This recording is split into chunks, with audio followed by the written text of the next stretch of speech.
In Fallout, and then in Fallout New Vegas in particular, we really wanted to have sort of a lot of groups that people could interact with. Factions are really important to us. We didn't want to make it something where it was black and white, where you have this small group of good people against a small group of bad people. It's this very complex mixture of these different people and these different factions. The player has a lot of control over what he gets to do in the New Vegas area. He gets to influence what happens to an entire region, and in order to have that kind of influence, he needs to side with one of the factions and sort of decide where he tips the balance.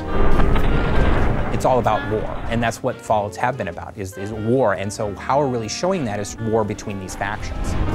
We want the player to sort of have that hesitation when they're like, where do I really stand with these organizations? Like, is it really the right thing to back X, Y, or Z?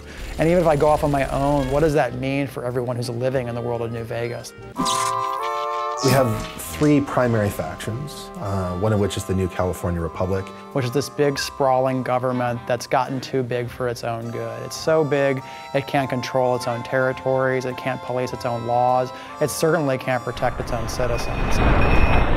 On the other hand, approaching from the east, looking to lock horns with the New California Republic, is this huge army of slavers called Caesar's Legion. Which is this terrifying war band of slaves that has come from out of the Grand Canyon area that is just conquering everything in its path. NCR and Caesar's Legion are sort of stalemated at the Colorado River and at Hoover Dam. Hoover Dam is one of our signature locations in the game, and to be honest, it's what everyone is fighting over. It's still able to provide power for part of the region, which is its big draw. Of course, Mr. House is playing into it as well, because Mr. House doesn't want NCR to win, ultimately, because he doesn't want them to take control of the Strip. But that's not going to happen, because you're going to work for me. The general idea is that we have the three major factions, Mr. House, NCR, and Caesar's Legion, but then there are all these sub-factions like the Great Khans, the Powder Gangs, the Kings, the Boomers, the Followers of the Apocalypse, and the player can go to those groups and try to shift alliances. We want the player to experience those factions. We want them to know what politics are at stake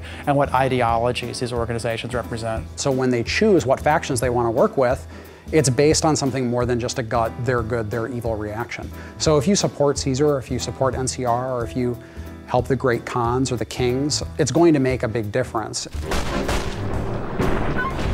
You can decide, you know what, I don't think any of you are really particularly well suited to be running this place, so I'm gonna fix that.